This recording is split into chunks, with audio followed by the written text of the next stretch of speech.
Picture a movie set in ancient Mesoamerica. You know the exact aesthetic I'm talking about, right? Oh, absolutely. The classic Hollywood sepia filter. Exactly. You are almost guaranteed to see everyone running around this dense jungle in these rough, drab, justy loincloths, sweaty, entirely uniform. It's this very simple, almost primitive visual shorthand that we've all been conditioned to just accept. Right, the cinematic illusion. But, I mean, when you bypass that filter and actually open the surviving historical sources, the indigenous codices, the diaries of the Spanish conquistadors, that whole dusty illusion just completely shatters. Yeah, and that's exactly why we are here today. Welcome to this deep dive brought to you on behalf of the YouTube channel Voces de la Historia and our special series La Conquista. It's great to be here. So today, we are stripping away that Hollywood filter for you. Our mission is to uncover the breathtaking, highly regulated fashion of Mesoamerica right before European contact. We're going to decode how clothing wasn't just, fabric meant to cover your body. It was your resume, your social ID, and as we'll get into later, a highly engineered physical shield. The contrast between the myth and the reality is just staggering. We are not looking at a binary world of commoners in rags and kings in gold.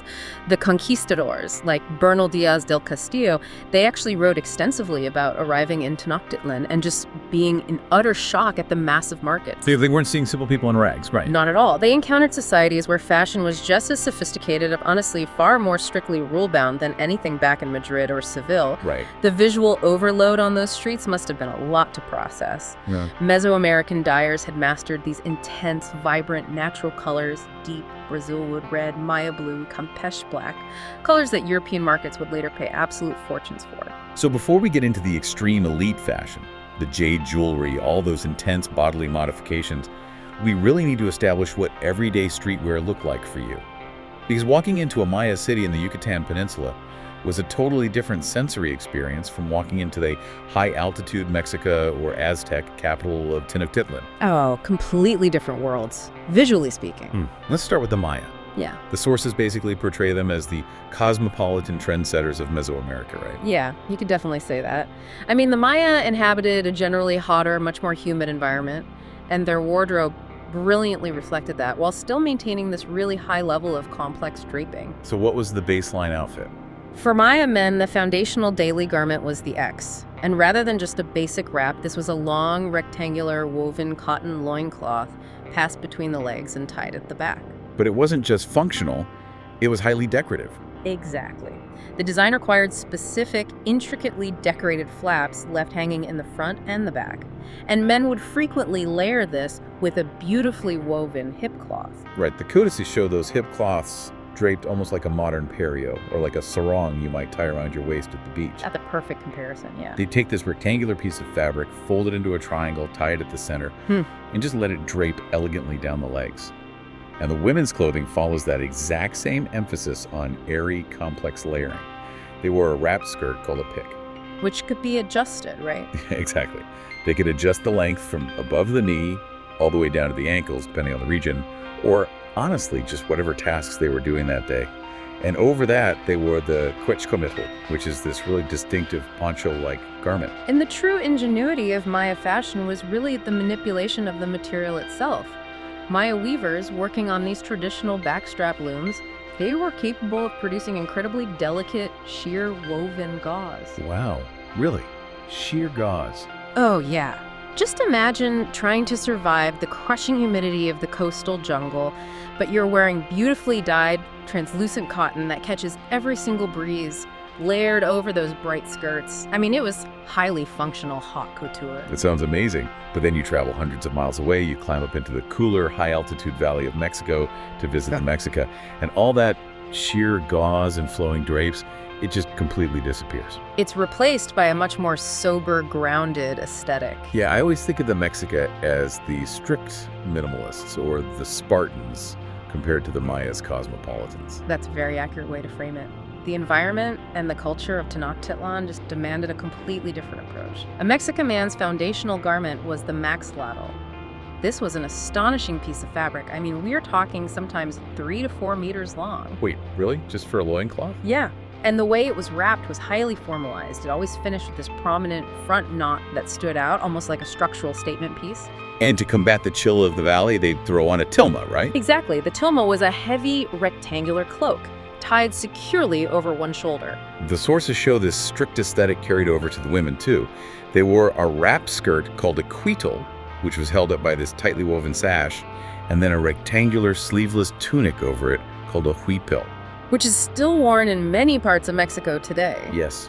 But what strikes me as fascinating is just how standardized the colors and cuts were for the everyday person there, especially compared to those flowing Maya garments. Well, the Mexico state was built on military discipline. It was all about rigid social order, and they wove that philosophy directly into their daily wear. Which brings up a huge question for me.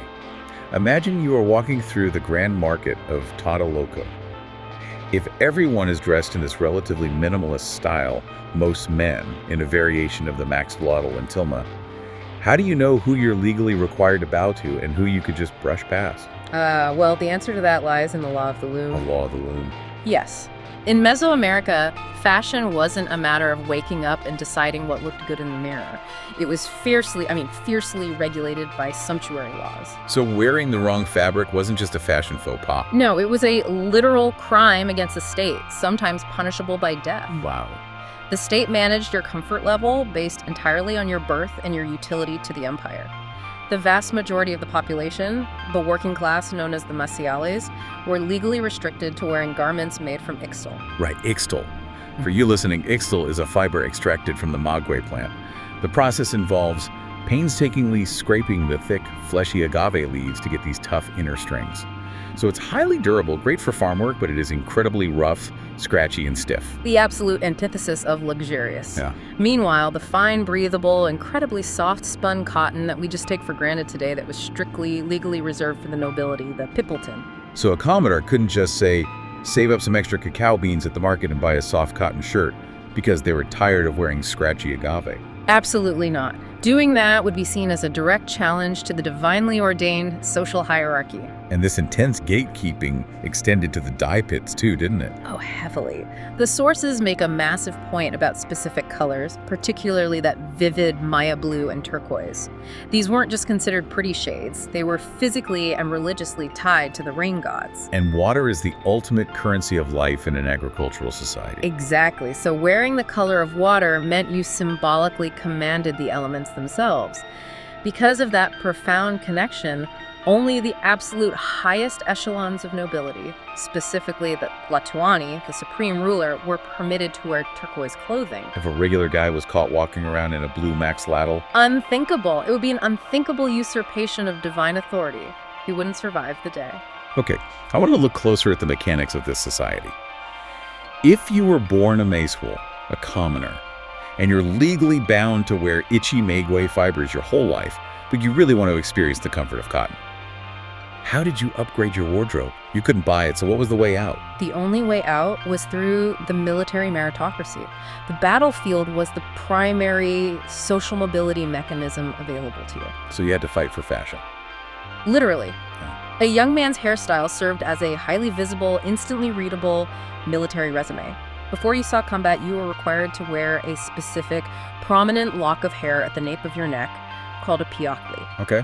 And you legally could not cut that lock of hair until you successfully captured your first live enemy in battle. Just to put that in perspective for the listener, this is the ancient equivalent of modern stolen valor laws, Yeah. but taken to the absolute extreme. Yeah. If you wanted comfortable clothes, you literally had to engage in hand-to-hand combat, violently capture another human being, and bring them back. Military violence was the sole currency for a fashion upgrade.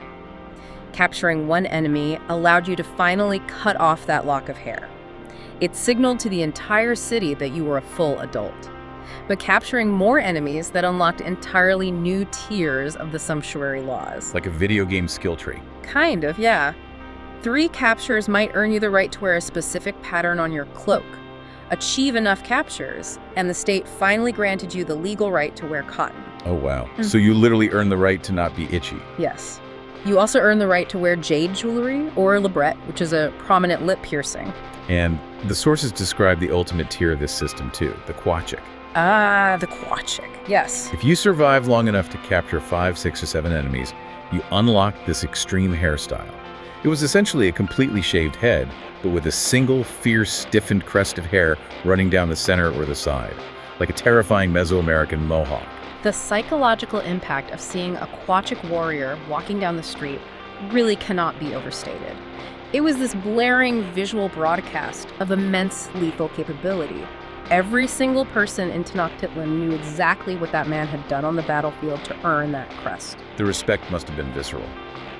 But, if the textile canvas was so heavily policed by the state and your military record, human nature dictates that people are going to find another way to distinguish themselves. Right. If you're legally forbidden from changing your clothes, you alter your skin. Yeah. You reshape your bones. Let's talk about the canvas of the flesh. It really became the ultimate display of lineage and devotion. Because think about it, clothing could technically be stolen or stripped away. But permanently modifying your physical body ensured your status was entirely inseparable from your being. Yeah, no one can steal your skull shape. Exactly. The Maya elite engaged in extraordinary physical modifications, beginning in Los infancy mayas with alargaban el cranial cráneo de los deformation. infantes para They would imitar a sus bind the dioses. skulls of Usaban infants tablas de using madera. these wooden boards, Extraordinary physical while the cranial modifications bones began in were still infancy with soft and cranial pliant, deformation. right? They would To bind achieve the, that they were specific, physically mimicking the elongated, elongated sloping conical head of the Yes. maize god. And the En cultural una logic sociedad behind donde this el is maíz es just literalmente el fascinating. sustento de la They vida, weren't just no trying hay to look to nace distinct manera from the consciente con la. commoners. They were physically mimicking the elongated conical head elongated of the maize conical god. head of the maize god. Wow. Wow. En una So in a sociedad society donde el where maíz es corn is the literalmente el literal sustento de la vida, sustenance of life, shaping your skull to match the deity of that crop, it permanently marked you as the living, breathing harvest of the gods. From the moment your bones set. And the dental modifications required a terrifying level of skill. The elite would have their teeth filed into points or these really specific jagged shapes. And then it gets even more intense.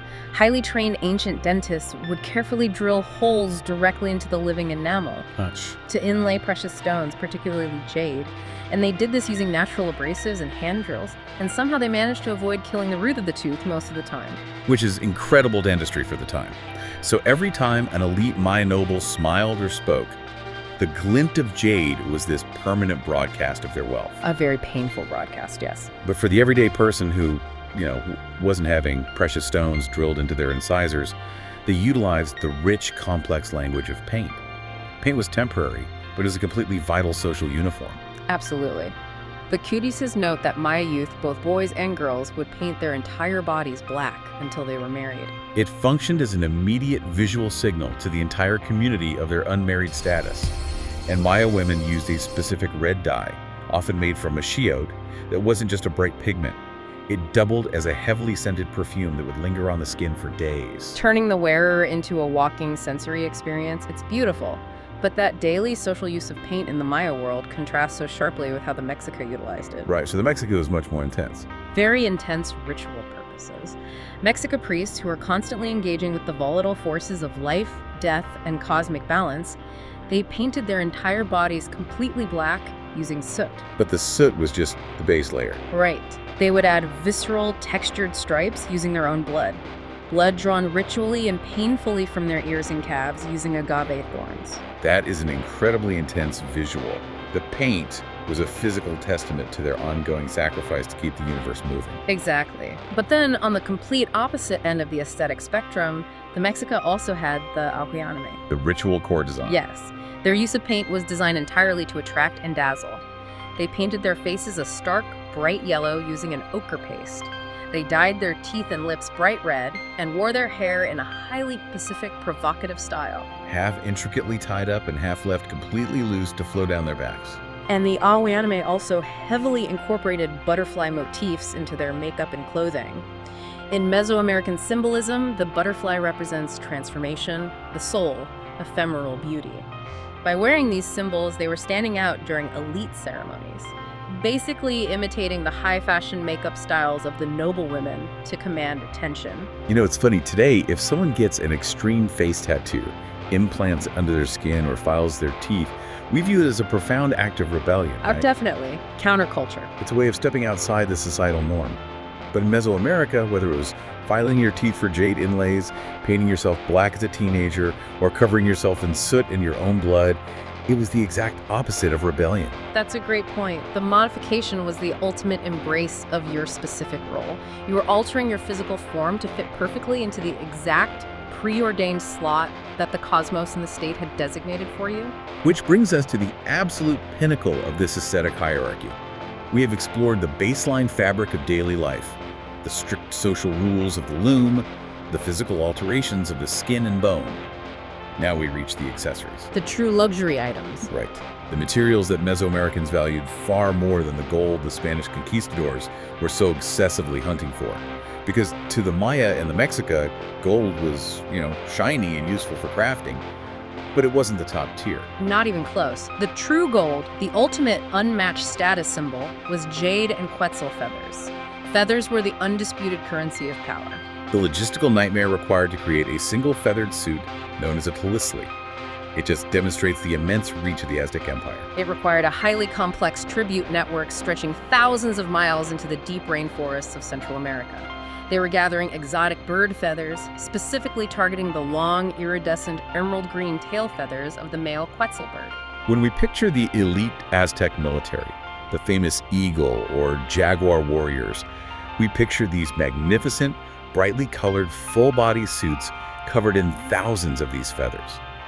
I always assumed, and I think most people assume, this was just parade gear.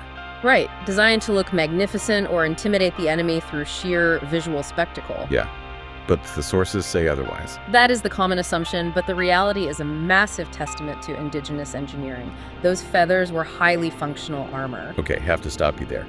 Because the idea of feathers acting as armor sounds completely counterintuitive to everything we know about medieval warfare. I know, it sounds crazy. Wrapping yourself in bird feathers before stepping into a literal war zone. Yeah. That sounds like wearing a puffy down winter jacket to a sword fight.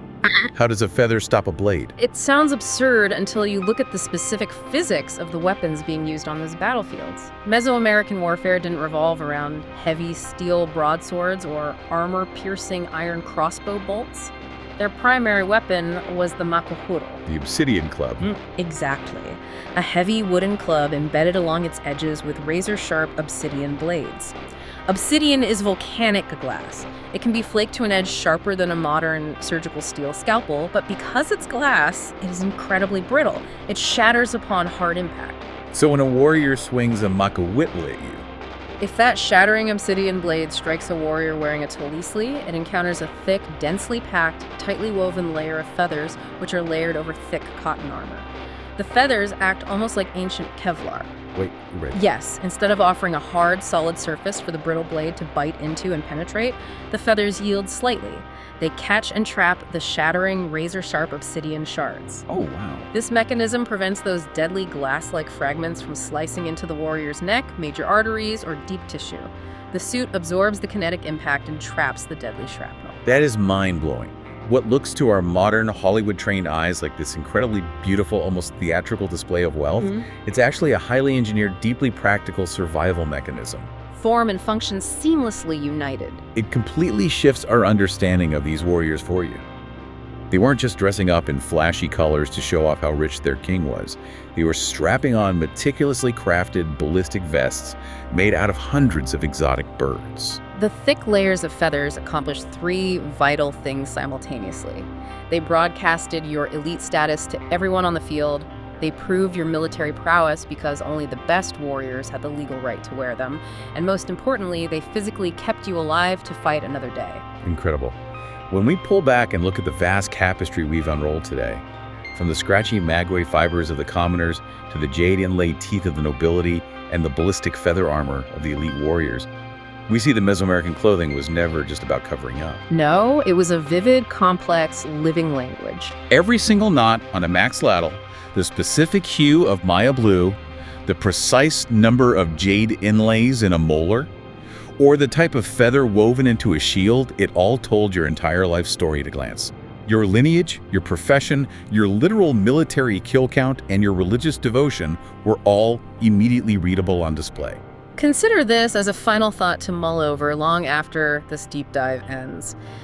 Imagine if we still lived in a society where your literal resume, your bank account, and your social standing were inextricably woven into the physical fabric of the jacket you put on every morning. That would be wild. Right. If the Spanish hadn't arrived and violently disrupted these intricate sumptuary laws, how would this incredibly specific, status-driven fashion have evolved into the modern day? Would tech billionaires be legally required to wear jade labrettes to signal their company's market cap? Oh, man. Would our military veterans wear specific legally protected fabrics that civilians would be arrested for putting on? It is an incredible visual. A world where you don't hand over a business card or update a LinkedIn profile. You literally wear your achievements and your class on your sleeve. Exactly. Well, thank you for joining us on this journey to shatter the sepia filter. On behalf of the Voces de la Historia audience in the La Conquista series, we hope you never look at history or your own wardrobe the exact same way again. Discover what they didn't tell you about the encounter of two worlds.